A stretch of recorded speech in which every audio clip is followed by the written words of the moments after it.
forget what you've heard about Vietnam. Let's find out what it's really like.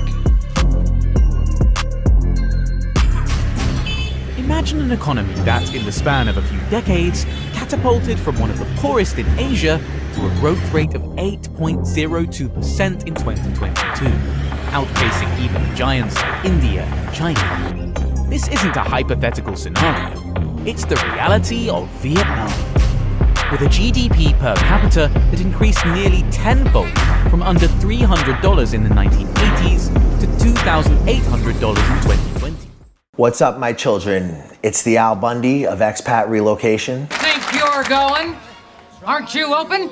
Sorry, ma'am, but unlike your mouth, we occasionally close. I am over here with the very legendary Travel Explore Asia. If you don't know about him, you should know about him.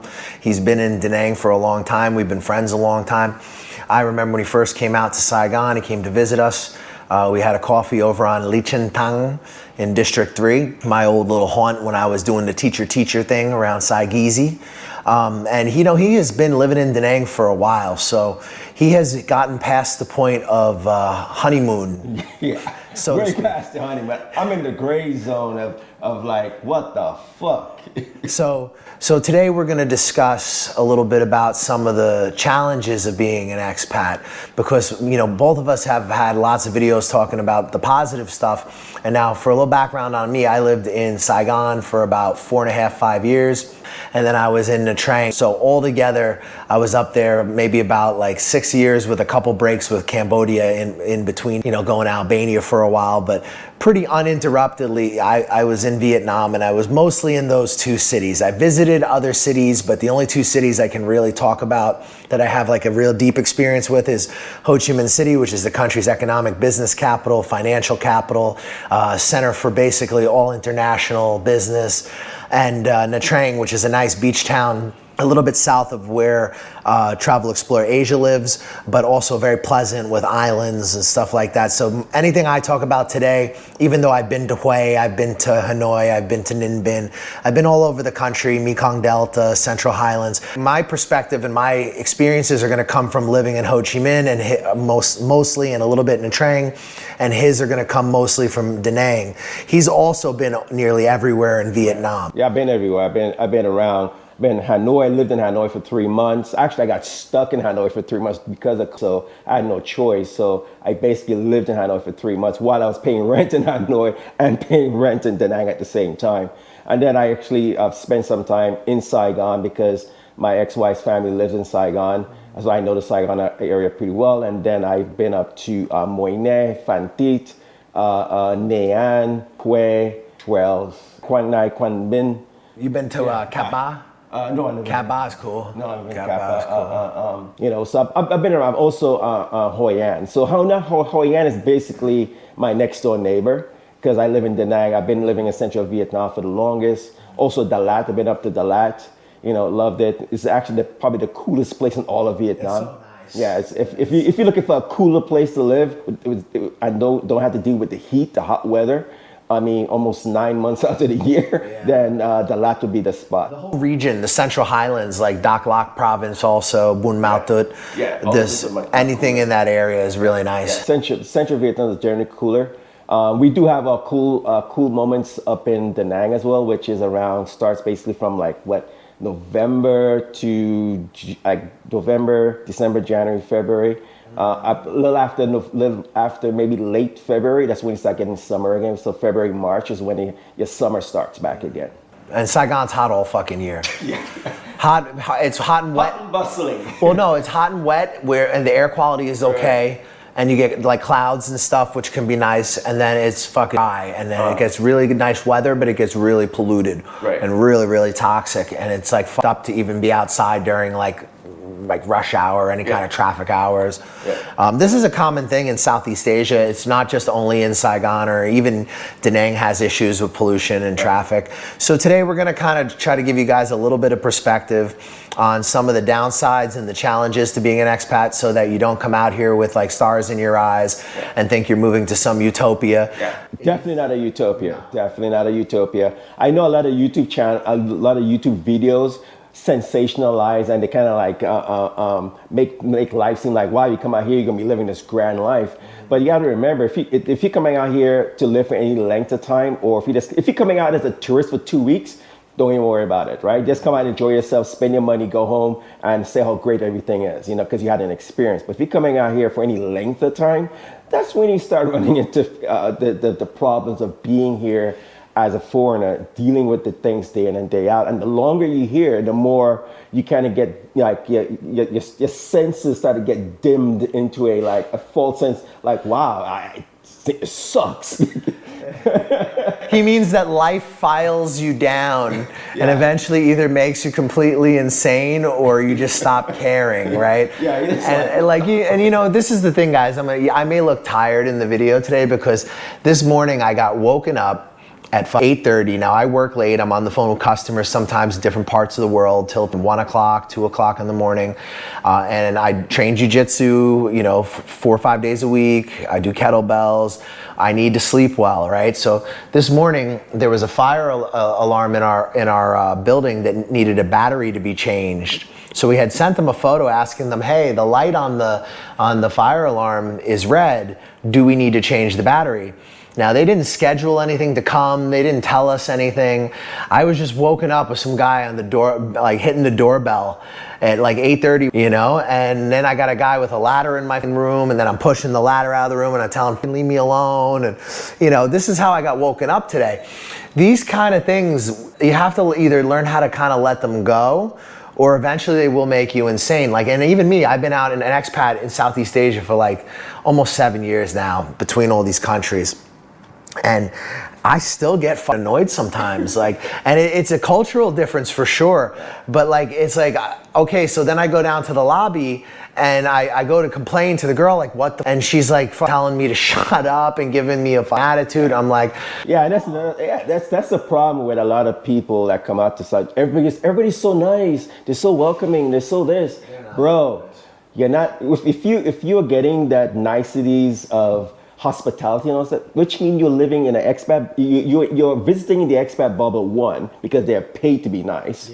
2, you are just you're living in service-free, very hospitable touristy areas, because that's what they do. They get paid to be nice. They get paid to coddle you and make you feel very special, like you're welcome. Yes, you are welcome. But once you get out into the general populace and start living in Southeast Asia or living in a local neighborhood, you get to see there's a lot of assholes. Oh yeah, but people, and you know what? People are nice. There's a lot of people who are just genuinely nice. I'm in Cambodia, and this video is primarily about Vietnam, but it's really true in both countries. You have workers who they hire, who they pay $200, maybe at $300 is a good job. Yeah, it is. You know what I mean? And then it's you're not gonna get the best quality of everything. And I think this is where people in the West sometimes get it confused out here. I think no matter how you slice it, it's a very good value proposition, Southeast Asia. It's very cheap for the kind of lifestyle you can have, but you are paying less, you're going to get less. You're going to get shitty service. You just hit the nail on the head. You're paying cheaper for a broader financial lifestyle. You get more money to spend to do things with, but like he said, you're paying, it's cheaper. So with cheaper comes cheap labor and cheaper everything. You're not going to get high quality shit. You're not going to get high quality service. You're going to get cheaper service. And if you want high quality service, you will pay more for it than you think. Yes. If you really want high quality service, you will pay high quality Western prices. Yeah. You can get that here too. So again, for me, it'll still be cheaper though. Yeah, but for me, I am kind of living more of a Western style lifestyle. Now, when I first came to Vietnam, I was kind of trying to figure out myself, figure out things and how I fit into this whole diaspora of life here. And yeah, I did do the cheaper thing, but I came to realize either you're going to start getting sick, it's something you get burnt out on, it's not really the way to go, and so I have to start paying more money. So, and then once I had a woman into my life and all these other things that come along with it, my expenses went up. My expenses went from paying maybe spending about $500 to $700 a month to now over $2,000, sometimes $3,000 a month. You know what I mean? Depending on the months. It's not every month, but it depends on the months. You know, with rent and this, that, and the other. I mean, I got my stepdaughter stuff to take care of. I got this. I got my motorbikes. I got to service this. I got my wife. She got to take care of this. I got to take care of some shit. You know, so again, it's not as cheap as you think, but it can be affordable depending on your lifestyle, depending on what you want to do. It's still going to be cheaper than the West, no matter how you slice it. Yeah, even if you're going full expat. Right. Like, say for example, you live in Vietnam, your kid goes to an international school. That's going to be the most expensive fucking thing off the top, right? The rent also, if you have like a villa in like Tao Dien or something like this, if you're trying to recreate the suburbs in Vietnam, you are going to pay, some money. You're going to pay money. You know, with the SUV and whatever else you think you're going to have from the West. But the thing is, guys, like, let me give you an example a little bit about my budget. So I do consulting now full time. I used to teach English. I help people get jobs, visas, get themselves out of trouble with overstays, this type of stuff, right? We do a lot of things with setting up businesses, navigating the Vietnamese business climate, which is a challenge in the best of times. Yeah, you need patience that makes, you know, this is why I lose it sometimes, because like, it's like you hold it in all the fucking time. And this is how I know I'm like a local now, because, you know, no one ever blows up here until they blow up and then they fucking kill somebody. And it's like, you know, it's really, it's not a bad place, but it's mentally challenging. It's challenging. And if people tell you that everything is like, oh, you know, it's just so great. Like, I'll tell you, when I first got out here, I got really, really, really sick. The first year, I didn't know how to live there. I didn't know about air purifiers. I didn't know about, you know, how to have an apartment above the 10th floor to avoid dust, mosquitoes. So now I'm not doing any of that shit. I'm consulting full time. So in terms of income, I have some months where I can make a lot of money and I save a lot of money. And then I have other months where I don't make any money, or I make just a little bit of money. But at the end of the year, it works out okay. I eat out 3 times a day or 2 times a day. Sometimes we fast. We have jiu-jitsu memberships. We use public transportation, the tuk-tuks, you know. And me and my wife, and this is eating out, occasionally doing sports, things like this, we're only paying like, I think, less than $1,500 for the two of us. Like $1,400, $1,300, and that's like all in with utilities, right? And I have a nice condo with a view, a sauna, a rooftop pool, and Cambodia is on par cost-wise with a lot of Vietnam. Like, what do you pay in Vietnam? And like, tell us a little bit about kind of like what your cost of living would look like in Da Nang. My cost of living in Da Nang in the beginning, I think as I mentioned earlier, was, aside from my rent and everything, was basically okay. Let's do the rent month. On my rental month, I'm paying $1,500 because I pay rent every 3 months, right? And then I have my cost of living, which was costing me about $700 on top of that $1,500. All right, that's with a house. I have a whole entire house. I mean, you've been to my house before? Yeah, I have a whole entire house, upstairs and downs. I call it my little McMansion, right? With a front yard, gated front yard, all that great stuff. I don't have a hotel, or I don't have, you know, a small little what do you call that again? I don't do hostels. I've never done a hostel. I don't have an apartment. I don't have a small apartment either. So I have a house, which needs a lot of service. I have to deal with utilities. I have to deal with lights going out. I have to deal with sometimes my generator for my air conditioner, all that shit breaking. And so I have a lot more things to deal with in terms of being in a house, you know. And my landlord's really great with that. But on top of that, my bills, you know, once I added in the girlfriend who became the wife and all that stuff, and as time went by, my bills now went up another $500. You know, so now I'm paying, you know, $2,500 a month. You know what I mean? And then once her daughter moved in with us, because, you know, the daughter no longer lives with the dad, lives with me now. I mean, she lives with me now. My bill just went up another $500. So now I'm paying almost $3,000 a month. And that's in Da Nang. But what are you getting for that? You're getting a 3-bedroom house, or? I got a 2-bedroom house, huge 2-bedroom upstairs, like I said, upstairs and downstairs house. My daughter stays in one. And in Vietnam, once you become the father in that kid's life, just to say daughter, you're pretty much her father. She doesn't look at you as stepdad. So you know, if you ever come to Vietnam and you're dating a woman with a kid, you are called dad. You know. So just understand that. So my daughter, she stays In one room, we have, my wife and I have one room, you know, and aside from that, with our monthly costs, and then another thing, I am now responsible for my daughter's education. Local schools here, we have to pay for local schools. Just your everyday local schools, just like in America, you pay for it here. And her school cost each month is $1.5 million. So $1.5 million is about how much in USD? It's about, I think $1 million is like $50. And so like $75 a month. So just around $75 a month. This is just like a regular school, not a regular school, not a private school. Not a private school. It's a regular school. I have to pay for that. Then I have to pay for her insurance for the school. Okay, and then she does wear glasses. So every once in a while, I have to she goes to get glasses and this, that, and all that stuff done. You know, that's not every day, of course, but figuring out all these little bills and everything else, I'm not responsible for that. Yes, my wife works, but she works part-time. And the money she makes part-time, it's not like, hey, give me some money. I'm the one responsible for all those bills. So basically, again, every time you add something to your life here in Vietnam, if you're not just rolling through backpacking or whatever, it's gonna start going up because you live here. Your cost is much different. So you cannot actually look at the cost from some average backpacking YouTuber who's just here for like a few months and he's out. 50-cent pho. Exactly. Yeah. I don't fucking eat pho.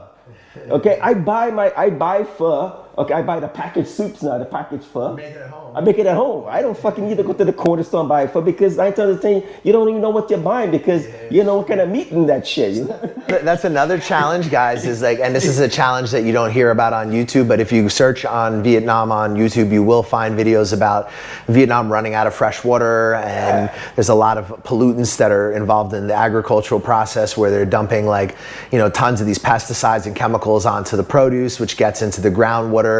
And because, Cambodia and some of the countries further upriver have started to dam the Mekong River, Vietnam's having a real problem with getting fresh water. So I used to teach English to a woman who owned a house in Binh Thanh in Saigon. She was a doctor and she spoke fluent English. She was trying to emigrate to some fucking tiny island in Canada with her kids. And I would always kind of ask her, like, why would you, because it's such a different world from where she is. And the one thing she stressed to me was, as a doctor, she saw how many people were getting stomach cancer from eating the foods.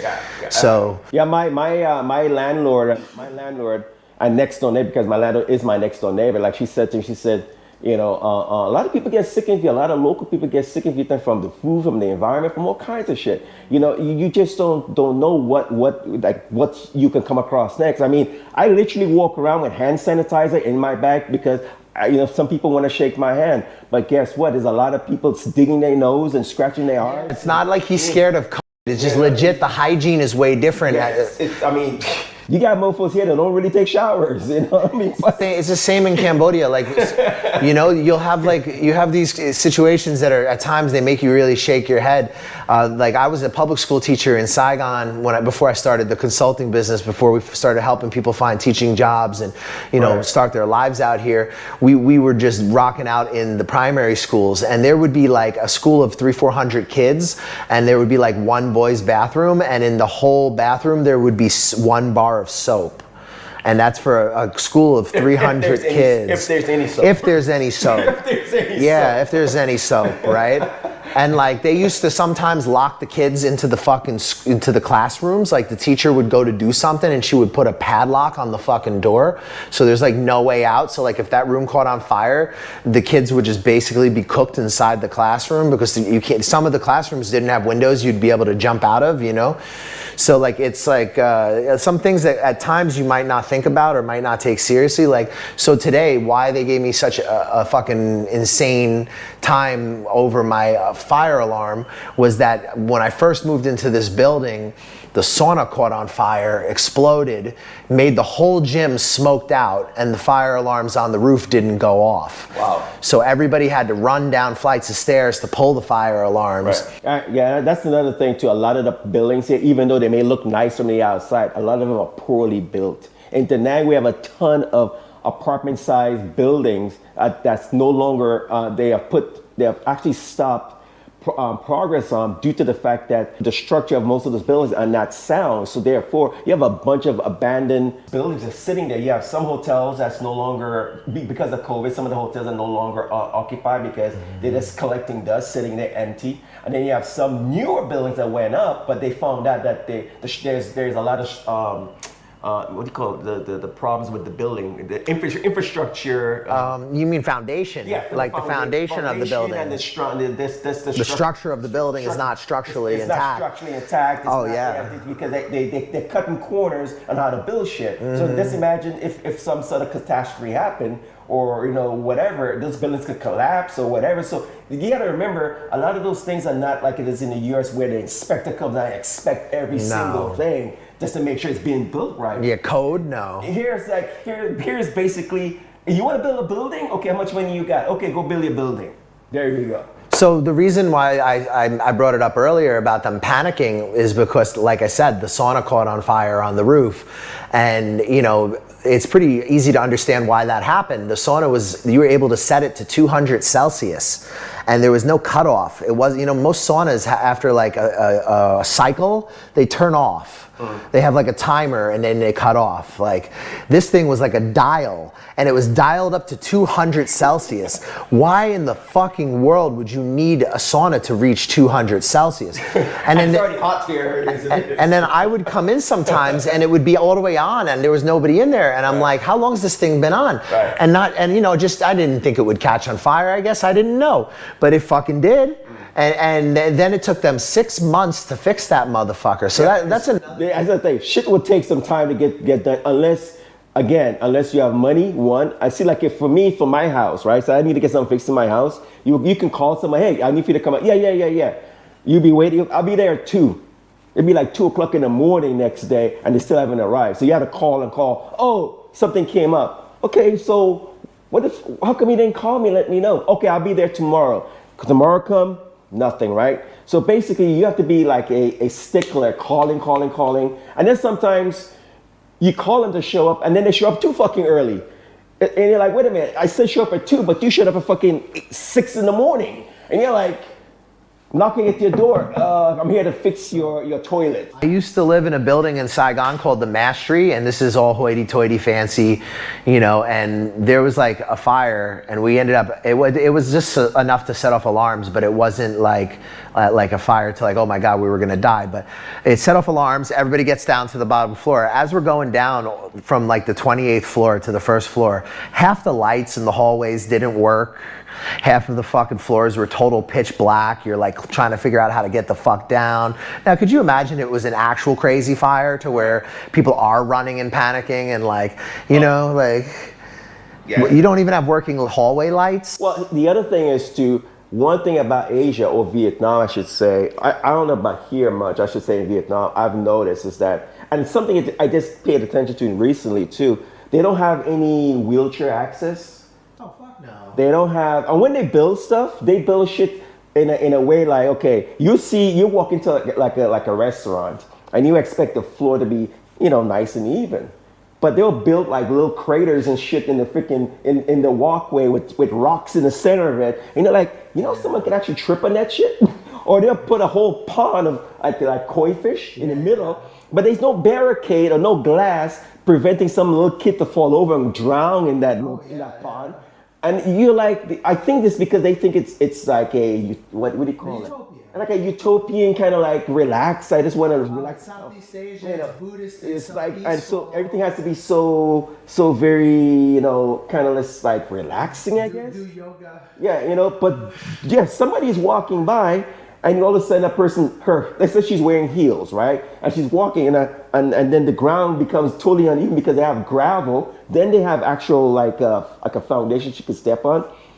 She's gonna fucking twist her ankle. So I think it's a good point to bring up, like what I was saying about, the impression that sometimes shorter term visitors will have, oh, Southeast Asia, it's so peaceful, look how beautiful the culture is. And yes, there are some really beautiful things. Yes, this is not a fully like a complaining video. This is a reality video. This is a reality video. Like, we need to make more reality videos about living out here, because to be honest, the longer you live out here, you come across things and it just, you just get like either desensitized or just get pissed off the longer you hear. And for most of us foreigners who live here, I think we start getting into what I call it the gray zone of getting pissed off. It's like you're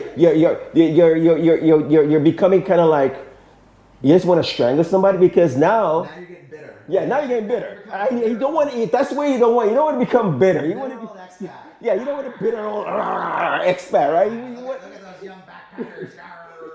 You know, you kind of want to stay in the zone of, oh, everything is so nice, everybody's so nice, everything is so good. But that's fairy tale. My opinion on this matter is simple. Do something as long as it makes you happy. Once it stops making you happy, then it's time to move on. It's time to move on, yeah. That's the thing about Southeast Asia. Matter of fact, a buddy of mine said this, Jim, he said, life in Southeast Asia as a foreigner sucks you in, and you have to find a way to get out. It's easy here. Yeah, that's the thing. It's comfortable. It's comfortable. Comfortable eating. And the cheap, like my wife, she always says, it's cheap. It's cheap. Yeah, it's cheap. But cheap will cost you. She's right. And if you get to know, if you make, okay, so guys, like through jiu-jitsu, I made a lot of Vietnamese friends, like during like crazy situations in Vietnam. I had people there that like really helped me and I could depend on.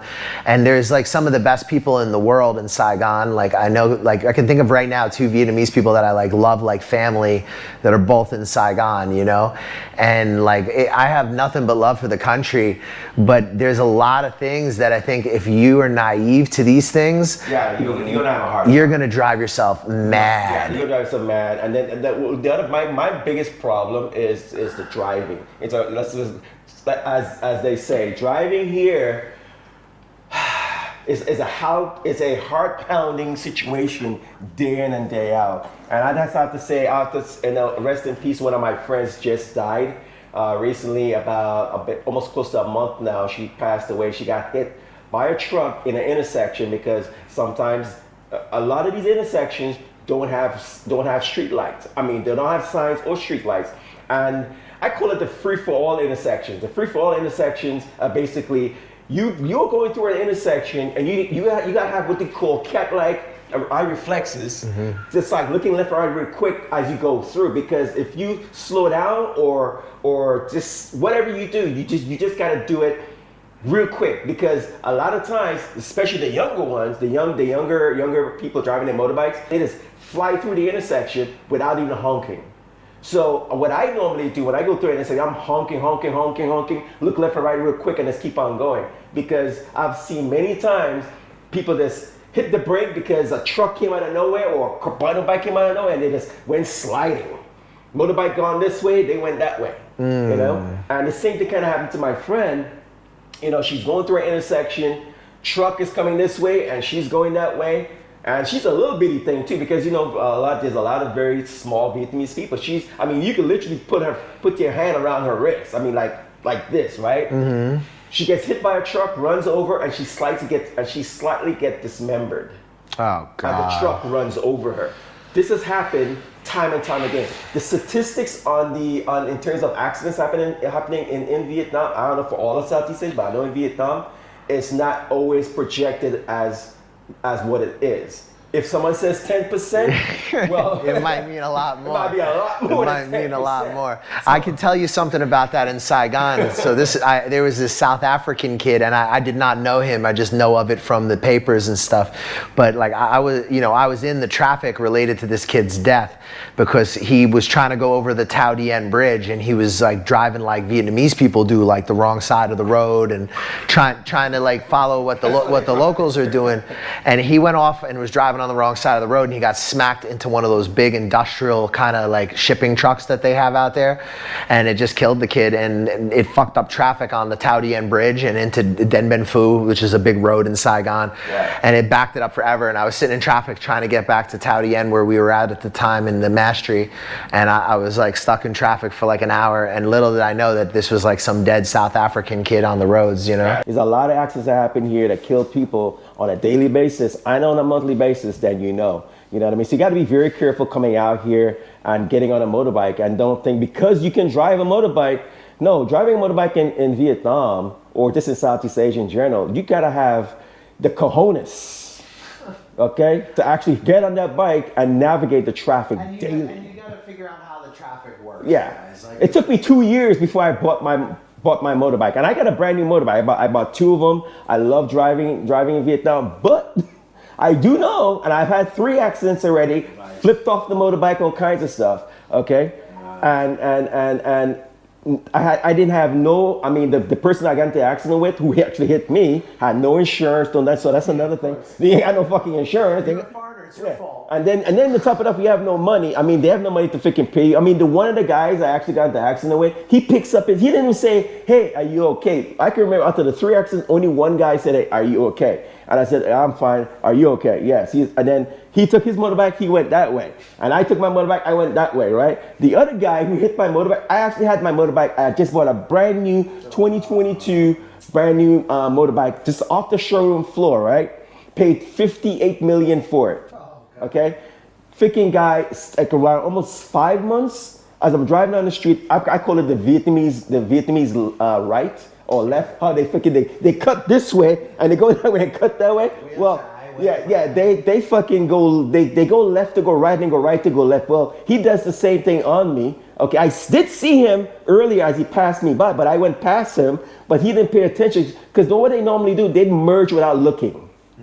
They'll go from like this way, that way, real quick. And you're like, whoa, what the fuck?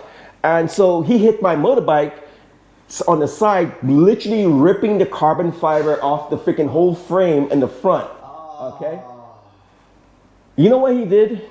The kid gets off his motorbike, picks up his motorbike, and I'm standing there picking up mine. He just picks up his motorbike and just walks off.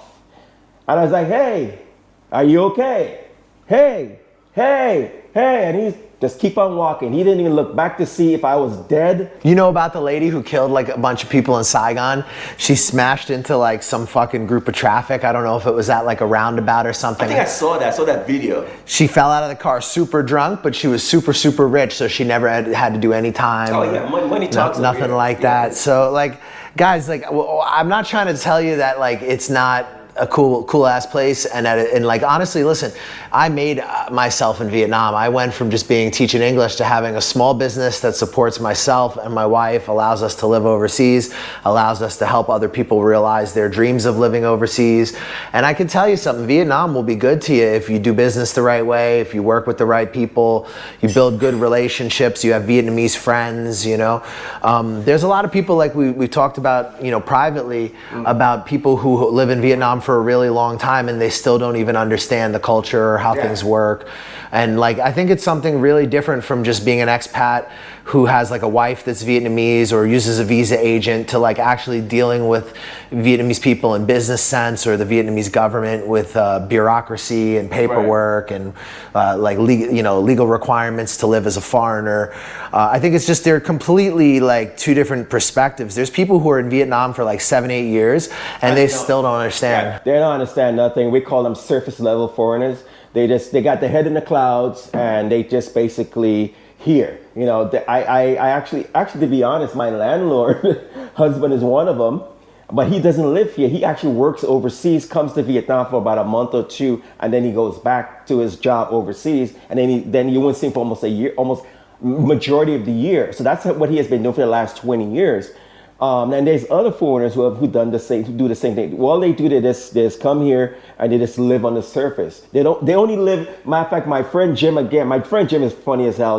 He said you have foreigners that come and live within a 5 kilometer radius of the beach and the expat bubble, and they don't go anywhere else past that. Because to them that's Vietnam, and that's not Vietnam. Once you live in that expat bubble where you have all this stuff catered to you, and you have the beach right next to you right there.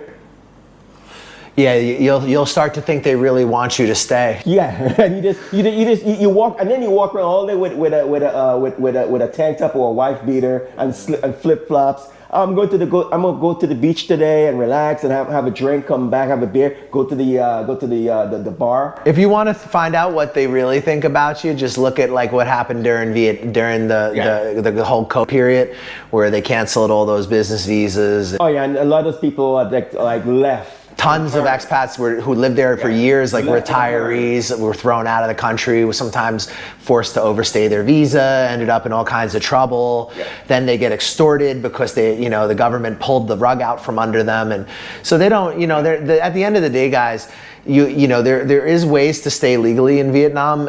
If you do want to do that, it's something we can help you with. Setting up companies, being an investor, we can help you obtain teaching employment.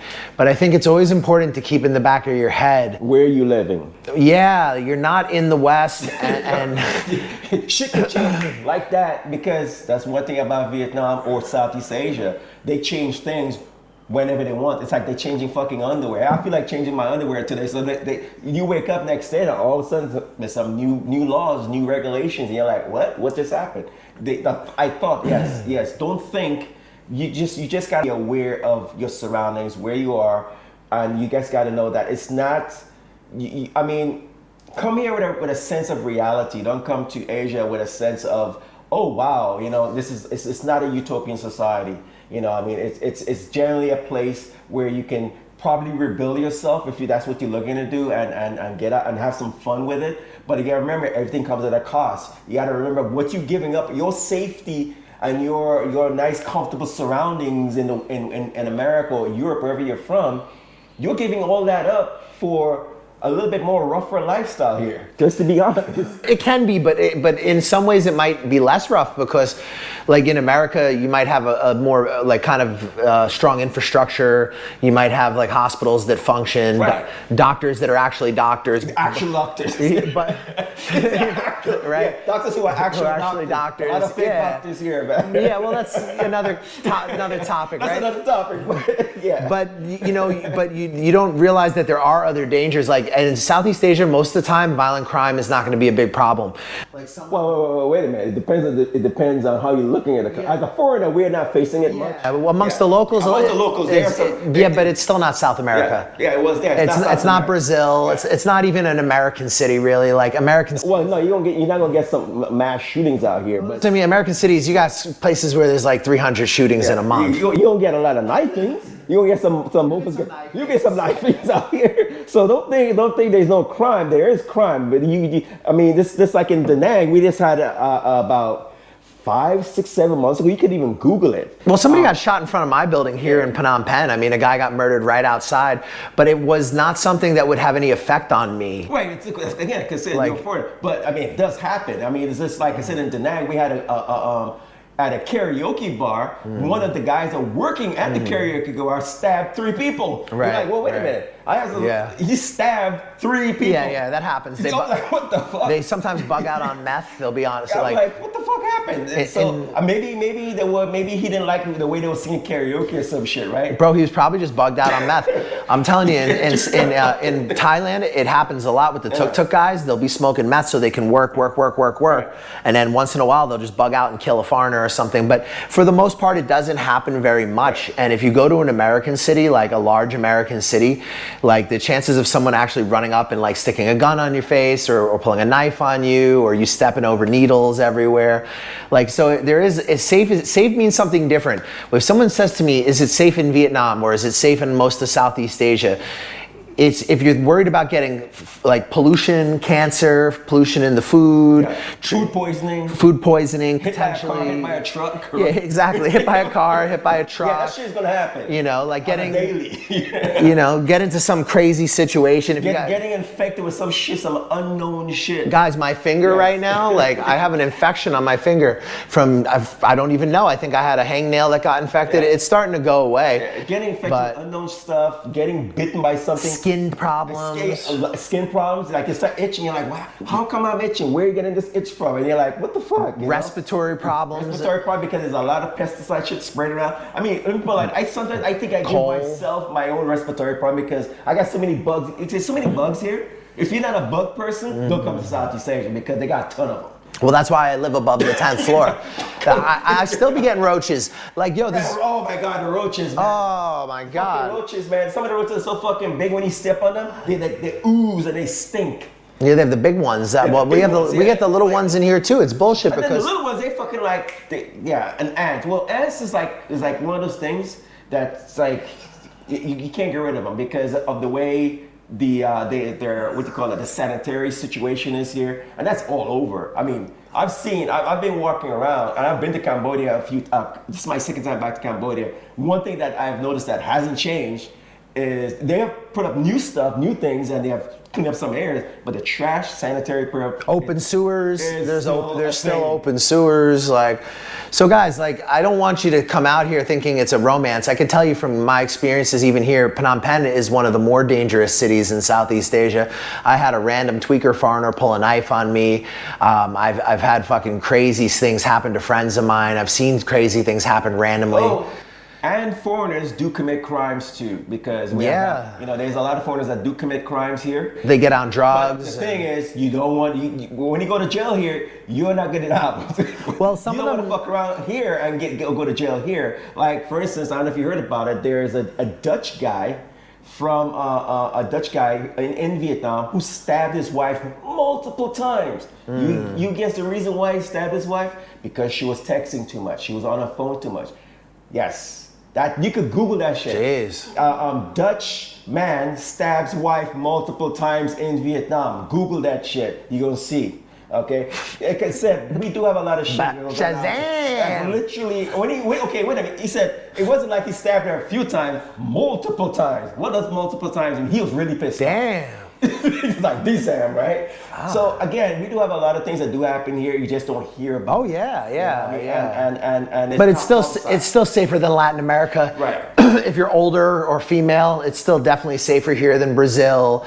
It's still definitely going to be safer than like Mexico. You know, it's probably going to be safer than most like major U.S. cities too. You know, like Detroit. Yeah, or like, you know, St. Louis or some of these places that have high rates of murder, like New Orleans and stuff. You know, I mean, like, there's also a middle class in these cities, and you guys got to remember, like, in Southeast Asia, and like Vietnam is a good example of this. There's a lot of city centers in Vietnam because it's got a huge population, and generally the city centers are going to be like the most wealthy and most like kind of invested in areas. And then as you go further and further out, the people will get more and more. There's nothing out there, nothing. Like, literally, I know a couple people that live out in the sticks, and they actually have to come into the city once a month to buy groceries and stuff to go back into the sticks. So again, you don't romanticize so much about these countries or glorify or make it seem like, you know, it's reality. It's a false sense of reality. It's a false sense of utopia, and it just comes down to you having common sense and looking at and understanding. Don't get me wrong. Hey, I kind of romanticize a little bit too. Well, I'm not gonna get me wrong. You like living here, or you wouldn't have stayed here that long. I've been here 6 fucking years, right? Yeah. And I've done a lot of things here. I went from you know, coming here, living here, got married, started teaching. I mean, I really didn't need to teach, but I taught anyway. Yeah. I got into this. I made a lot of good friends from teaching. I went ahead finally and started owning vehicles. I own 2 brand new motorbikes. Yeah. You know, I do all kinds of other stuff. I participated in charities. I did all kinds of stuff. And you know, he even did a little teacher, even though he didn't really have to, because he's got overseas income. He just wanted to like see what it would be like to work in the country and get a feel for what that experience would be like. So, you know, he can also give you a little perspective on what the teaching was like in Danang, which is another one that I think, when I'm gonna tell you guys, since I do this for like money, I get people set up with reliable contacts.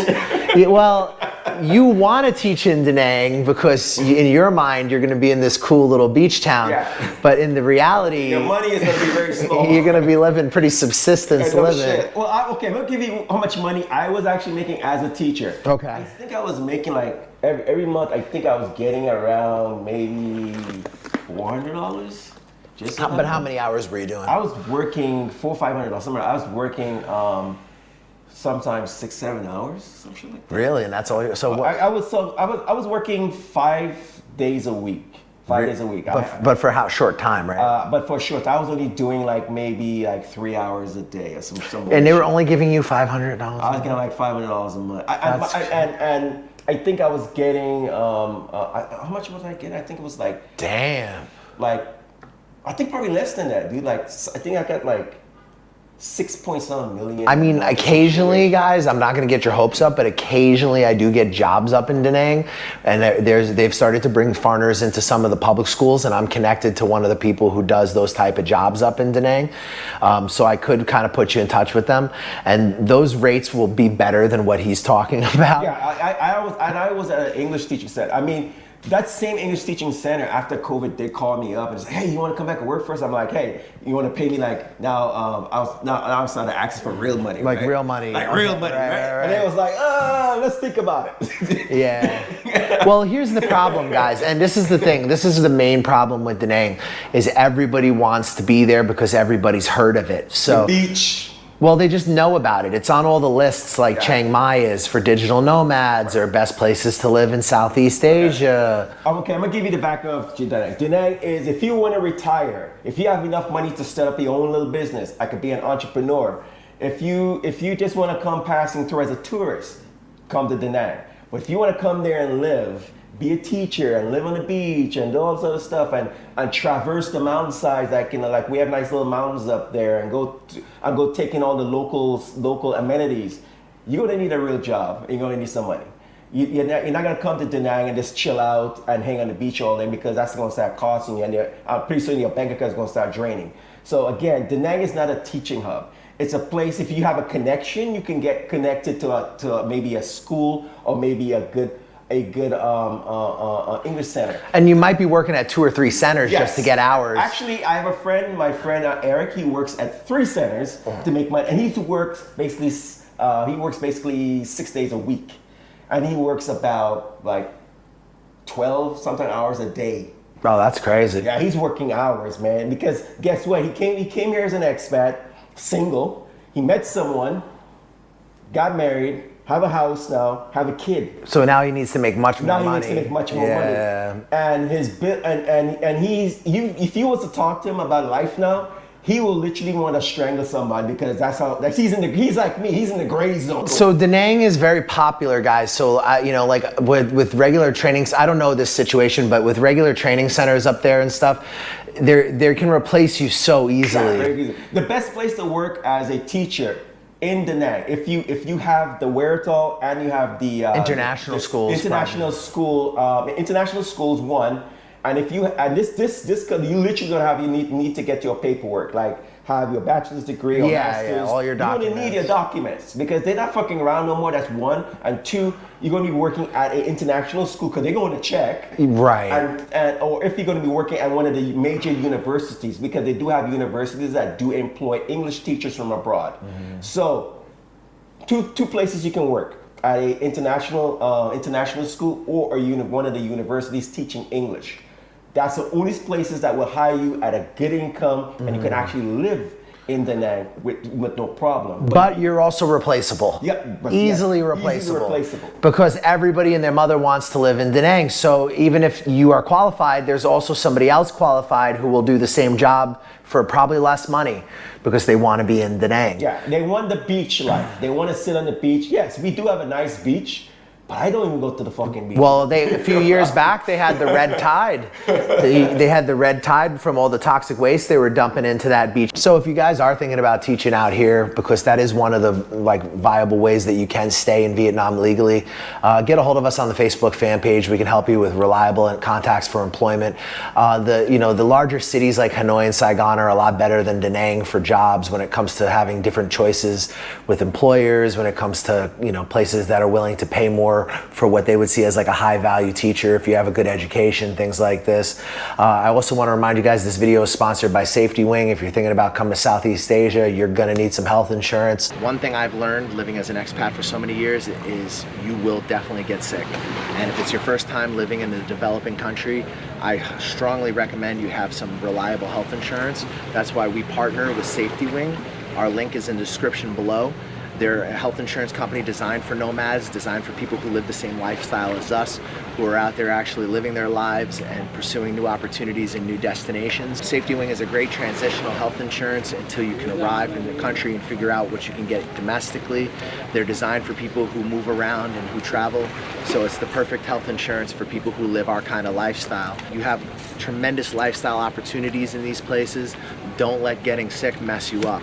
your first couple of years in a developing country, you will definitely get sick. And having a reliable health insurance can be the difference between spending thousands of dollars or coming away pretty clean. Please take a moment to subscribe, like, share, ring the bell. It helps us get, you know, the algorithm out. And if you guys agree with some of our assessments, I want you to let us know in the comments. If you disagree and you think we're just idiots, I want you to let us know in the comments. You know, we look forward to hearing from you and hearing your opinions about some of the challenges that if you're an expat that you might have faced living in Southeast Asia. Honestly, I would say one of the biggest challenges that foreigners who are not used to the shuffle will face is the visa shuffle. And it's just the ever-changing landscape of the visa environment. There was a time where Vietnam was like Cambodia, just pay to play, very easy. Right. It still is pay to play, but it's pay to play at a much higher dollar ticket. Much higher rate. More bureaucracy, more time. So the process has changed. The way they want you to stay in the country now generally is marriage, employment, investment, company owner, like managing director, this type of stuff of a Vietnamese company. And those are generally the ways they want you to stay in the country. The government just recently liberalized the 90-day visa, and already you saw foreigners were trying to utilize it to just do their visa runs and be able to stay 90 days at a time. And now the Vietnamese government's made it so that randomly they're just not giving people visas if they apply within Vietnam, and the system picks it up. Yeah, and the border run thing is becoming almost non-existent, because even if you talk to a visa agent, okay, you gotta remember that that visa agent is just doing your paperwork. They're not really taking you to the border. Like, we have a lady in Danang. She actually so-called do the border runs for you. Yeah, lots of them do. Yeah. In Saigon, there's a bunch. Yeah, you don't want that. What do you want? You want someone who's going to educate you, like Jay here, and and people who know what's going on. Because when you just paying someone just to do the stuff for you, and you're just going. What does she normally do? She puts you in a bus. She gets everyone's paperwork and passports, and she takes you down to the border. So you in a sense are getting fooled into thinking that she's actually doing everything. She's already or that things are easy. Yeah, things are easy. Oh, right. it's easy. Yeah, it's not that easy. It's not that easy. Wait till you try to have to get a resident card. Wait till you try to deal with the bureaucracy around some of the marriage visas and things. He had an incredibly difficult time during COVID. We were able to help him. He was up in Hanoi stuck. We did a video about it. What, 3 months and a half? We'll plug that video right now, right here. You guys can look at it if you want. It was a crazy story, just totally crazy story. Yeah, well, the quick thing I'm gonna tell you, what makes you rationalize and realize things real quick about Vietnam as a foreigner is that when you've been living here for a while, you own things and you paying rent and you're a good foreigner doing what you're supposed to do, and then they turn around and say, well, you're not Vietnamese. A lot of that during COVID, a lot of that energy. I was almost deported, almost. I mean, they literally had me in the tent, and if it came down to basically a good friend who was actually a potential relationship at that point in time. I would say, we almost was in a relationship, and because of her knowing people, and only because she held an esteemed position in Vietnamese society. She is a doctor. She's still practicing. Matter of fact, I spoke to her just recently, but because of her esteemed position in Danang, and she does charity, or she does a lot of stuff, she was able to make phone calls to people that in the higher echelon to say, hey, this is my boyfriend. And because he knew me, we were able to move him from Hanoi to Danang when the whole country was shut down. Yeah, when I got to Danang, she kind of like was the one that took over, and she has to make phone calls. I mean, there literally was, she was getting visited by officials who came with papers, said, hey, this guy is X, Y, and Z. Yes, that's my fiance. This is this. And so they basically gave her the opportunity to say, okay, well, since he's your fiance, you need to take responsibility for him. and we are releasing him in your care. So we brought him down from Hanoi, and he got through every checkpoint right until he got to the central Vietnam. Yeah. And guys, I got to tell you another thing. People love Da Nang, but they don't realize that dealing with the government up there, they are almost fundamentalist to the way they follow the law compared to... They do what Hanoi says. Yeah, and Hanoi doesn't even do what Hanoi says. It's easier to do business in Hanoi or Saigon by far than it is to do any kind of business in Da Nang. There's two people who I worked with previously, and they were very irresponsible. They didn't really follow our counsel. They thought they knew better than us, and we had tried to warn them about just randomly going out into the provinces, going to a random village outside of Da Nang and trying to buy a guest house. They never told us who they were buying it from, had us check it out. These people ended up paying 10 grand for a guest house. They didn't even get the license from the owner. So foreigners can't own the guest house without specific licensing, right? So basically this guy rented them a guest house for like 10 G's. And because they were so irresponsible, they had paid us to help them set up a company, but they didn't bother to involve us in their decision-making process when they were making some of these dramatic decisions. And you can just see how if you don't understand what's going on in the culture, how you could think that that's okay. I mean, these two are kind of hippies, so they had like a kind of carefree attitude, but you don't understand. Some of these provinces have never seen foreigners before. Some of these provinces are small. Everybody knows everybody. It's nepotism.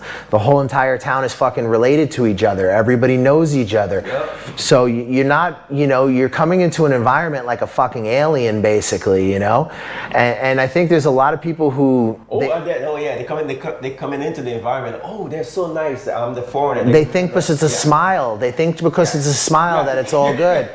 Don't believe the smile. Oh, the police officer was so nice. He sat with us and talked about Buddhism. And then he called my business partner and in Vietnamese said, if these two foreigners don't have this fucking money or paperwork, they're getting deported. And it's like, this happens all the time. And this is a common misunderstanding. Just because someone smiles and is nice to you in Southeast Asia, it means nothing. Yeah. It means zero. Like my buddy said many times to me, they'll be smiling at you and taking your money while they do it. Now, that's not everybody, of course. There's some solid motherfucking people. Like I said, especially in Saigon, I got like people I really, truly love. But Vietnamese people will tell you the same thing because the shit happens to them too. Yeah, believe me, I heard it from many of my local friends. Don't trust anybody. For them, it's worse, guys, because we're expats with Western passports and money, and we have to deal with some inconveniences and frustrations, and like the health stuff can be more than an inconvenience. But like we do deal with some small stuff, and in turn we get a very good cost of living and a good lifestyle. And I don't want to disparage anybody from thinking about coming out here. I just want you to be real about it. Yeah.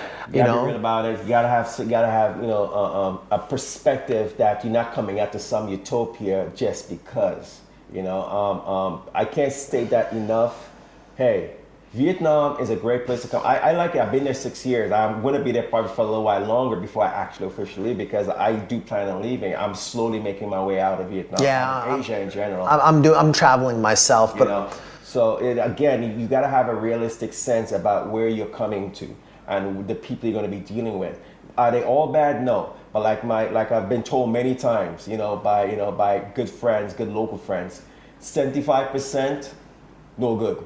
You got a 25% of good people. You just gotta find them. Yeah, you do. And in Vietnam, you will meet solid friends. You'll meet people who are good people. Yeah, I got a couple of solid friends right now that's helped me with some stuff, and they help me take care of some shit. And it's all hunky dory. But again, everything is about who you know.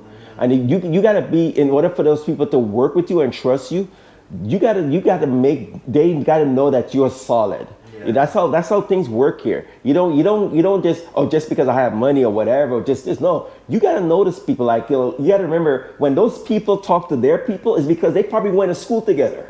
Especially especially in provinces and shit. Yeah, it's probably because they went to school together, or maybe his sister is married to him, or some weird shit is going on. It's a family connection. Oh, there's a lot of family, yeah. It's a family connection. So if you as a friend coming in and they doing you a solid, it's because they see you as a friend. Yeah, no, there's good ass people who will adopt you and will take care of you out there, but you just got to remember that it's a big ass country and there's limited resources. It's running out of fresh water. It's highly competitive. The experience of the locals is way different than your experience. Like what they deal with on a day-to-day basis is a lot worse than what we deal with. And the pollution You know, even if you're a rich person in Vietnam or anywhere in Southeast Asia, the pollution's still killing them too. So, you know, there's a lot of stuff that is good about being here, and there's a lot of stuff that's challenging about here. Well, the challenging part, basically, you have to know what you're giving up versus what you're coming to. Because if you're not realistic about that, then you're real bobo the clown and really foolish to think that you're coming to some utopian society that you're gonna have everything. You just gotta be realistic. But guys, it's cool. You can live on a very low budget. Like if you want to downsize and if you want to go up, you can go up as high as you want. Yeah. I mean, and that's the other thing too. If you come here, you're gonna have some choices of how you want to live. You want to live. Well, one thing for sure, you will never be able to live like a local. I mean, I don't care what you think. If you try to live like a local, you're gonna be missing out. You're gonna be very uncomfortable. You're gonna be very fucking uncomfortable. But it depends on the local, because if you're living like the upper class in Saigon, well, again, you have the upper class in Saigon, right? Or in Hanoi, right, like the like the people who. So that's where we're living. We're living like the upper class. Well, I'd say we're upper middle class because there's people way richer than me in Saigon. Like I don't even make that much money compared to some of the fucking, you see people driving Maseratis and driving in fucking Bentleys, and it's the same here in Phnom Penh. Like there is the difference, guys, is that if you think wealth inequality is a problem in the West, you're fucking kidding. It's way worse out here. I mean, materialism in Asia is like on a whole different fucking level. Like, you are either mega rich with like ballin', with like fucking beautiful, like Aston Martin, or you're living in a slum on an open sewer, you know? Why they show it? Because it's a thing. If my next door neighbor has a Ferrari, I want a Ferrari too. Mm-hmm. That's how it is. But it's like that a little in the West also. Yeah, but it's more here. It's more here. It's more here. Less here though than like Korea, North Asia is much more crazy with that. Like the good thing about Southeast Asia is that it is laid back and it is Buddhist, so people are very chill. And in some places, not everywhere, but in places like Ho Chi Minh or Phnom Penh, there is an emerging middle class. Yeah. It's not very big, but it is starting to appear. Whereas in other parts of the world, you're seeing the working class and the middle class rescend and start to become more poor. You are seeing some people here who are poor becoming more stable. You're seeing infrastructure improving in places like Laos, Cambodia, Vietnam. You're seeing investment from China, fleeing China's madness and going to places like Vietnam and Thailand. So, I don't want anyone to think that this is like a negative on Vietnam video. It's not. Vietnam is how I make my living. I make a lot of my money from helping people get jobs over there, get set up over there. And it's inspired me now to travel the world, making relationships in cool, interesting places and help others unlock potential opportunities for themselves. So if you guys enjoyed this content, I want you to smash the like, subscribe, share, help us beat the algorithm. If you think we're stupid, if you think we're clowns, tell us. You can go fuck yourself, and you can tell me that in the comments, and then you can get me engagement. It'll be great for both of us.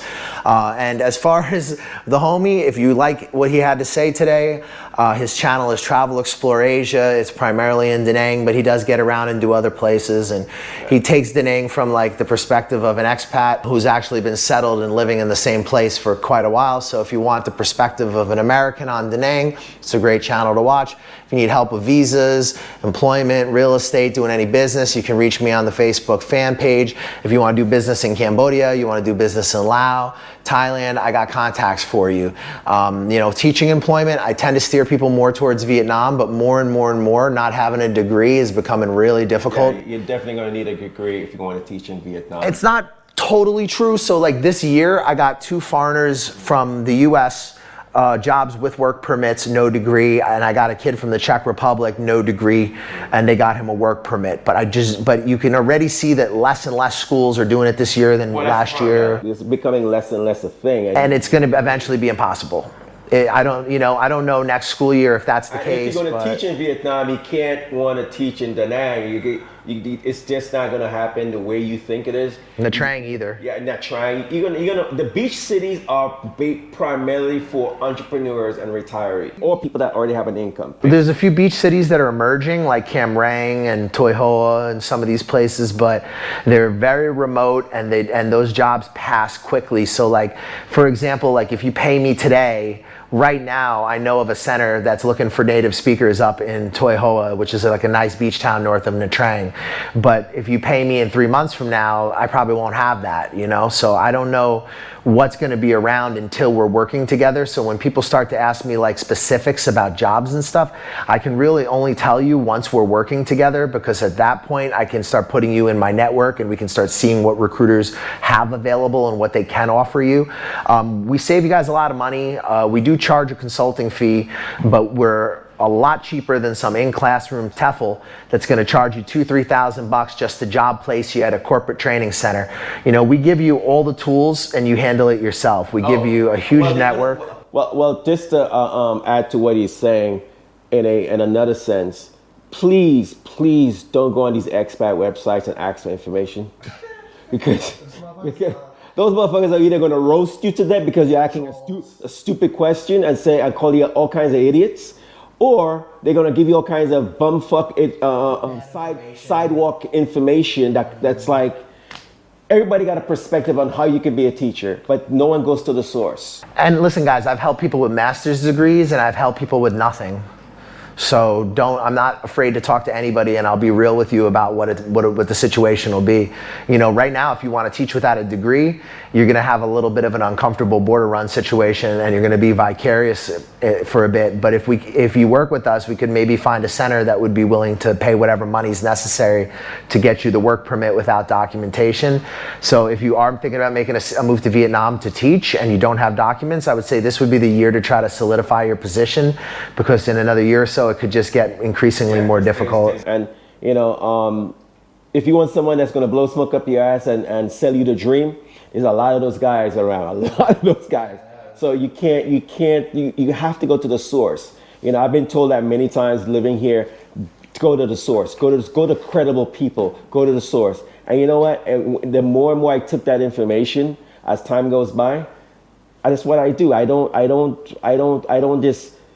quit actually being on the expat websites like within my second year of being here, because I found it was very, very toxic and it's just too much bullshit, you know. And guys, you know, that's the one thing I can tell you about Southeast Asia, man. It's a great group of countries. They're all very nice. They're all very different in different ways. But there's, you know, they are relatively easy. Toxicity. Well, I was gonna say they're relatively easy lifestyles, so they attract a lot of toxicity. Some toxic motherfuckers. Some fucked up people, but they also attract. No, you're being nice. No, they also attract good people. Okay, there's some weird motherfuckers out here, bro. Yeah, there's a lot of weird motherfuckers. Some cool motherfuckers though too. No, well, cool in what sense? No, my boys like who are entrepreneurs out here, like. So it all depends on who you're fucking with, guys. Like, just because there is that element doesn't mean you need to surround yourself. There's some nice people, but in a realistic sense, there's a lot of there is a lot of crazy people. The crazy weird motherfuckers. Yeah, there is some. And you're just gonna be like, you would not even want to be friends with that person. No. Okay, if you were back in your own environment. So you come here and you just meet this guy. Oh, he's traveling just like you, but within about 20 minutes to maybe a day, you might kind of find how weird this You do be meeting some schizophrenic motherfuckers. a lot of schiz. You do be meeting some real schizophrenic motherfuckers. They come out here on their medication or whatever, and they all fucked up. Nobody's gonna make them take it here. Exactly. So that's who you meet out here. You guys just guess where. No, but you know what? I don't want to be unfair. I got great friends that are foreigners, lived in Vietnam, Cambodia, Thailand for many years, but they came with the right idea. They're entrepreneurs, or they married locally and they just have a normal life. The most vocal tend to be the smallest minority, in my opinion. Like, there's this kind of drunk, like, sex tourist crowd, kind of deadbeat kind of guys who are, you know, they hate the country, they're angry and bitter, and they just don't like that they're stuck there, but they couldn't do nothing else with their lives. So those guys tend to sometimes be the most vocal. But also you have the academic, I'm a master's degree educated teacher types. You get crazy people, and if you want to avoid a lot of that, those guys are the real teachers, we call them. Yeah, I would just avoid social, like, Facebook groups and this type of shit. But guys, you know, we have a huge network of employment. We have our own Facebook groups where I don't tolerate trolling, where I don't tolerate any craziness. So when you're in our network, we put you into a community, and that community gives you all the resources and tools to solve any problems that you might need while you're here. We put every resource at your disposal. Thank you for watching. Subscribe and share. Let us know if that sounds helpful. You can reach us on any of the contact information in the description below. Once again, if you think this was good content, I'd love to hear what you thought of the video, and please let us know your opinions on whether or not you think some of our common complaints are correct or not. And once again, I want to remind everybody that I do love it here. I do love Vietnam. I love Cambodia. I love Thailand. These countries are fucking great. Yeah, I've been here 6 years. I'm married. I have a stepdaughter. I have a foundation. I have a life here. Even though I'm leaving, but I've been here 6 years. So I have deep-rooted experience. I don't have the Expat Bubble experience. I have deep-rooted experience within the community of Vietnam, and that's what I'm giving you on my channel, which is Travel and Explore Asia. I mean, there's a lot of things that I do speak about on the channel in terms of, you know, just how to go about living here, and trying to give you a broader perspective, you know. And don't think for 1 minute that I dislike the place. No. I love it out here, you know what I mean? But guess what? We live here, and when you live here, we see both sides. We deal with life, you know. So. And I don't want to live here the rest of my life, guys. Yeah. For you, it might be the right place, but for me, I'm probably going to try to settle down in Europe at some point. Yeah. Maybe same you know, like. You know, that's why I'm on my slow exit out. You know, that's my thing. I want to go to Europe, and but I'll still come here, and I'll still do business, and I'll still be here part of the year to do business, and you know, like. I love Southeast Asia, and I will spend maybe winters here or something, but long term I would like to have something in Southern Europe or potentially Latin America, you know. But anyway, guys, we've been talking for a long time. I want to give you a pro tip. You do foolish things, you will end up on the streets out here. Oh yeah, don't do anything too criminal or drugs or anything, because you know what?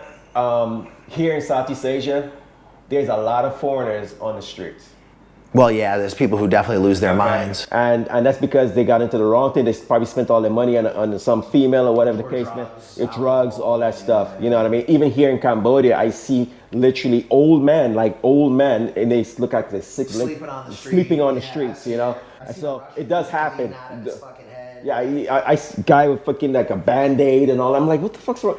I mean, I don't know if he's American or European in whichever way, but still, nonetheless, you do the wrong things, you make the wrong friends here, you will either end up in a bad way or end up on the streets. Yeah, it does happen. The old No Joke Howard videos, that dude came out here and was like all on pills and fucking with the lady boys, and he had a crazy story.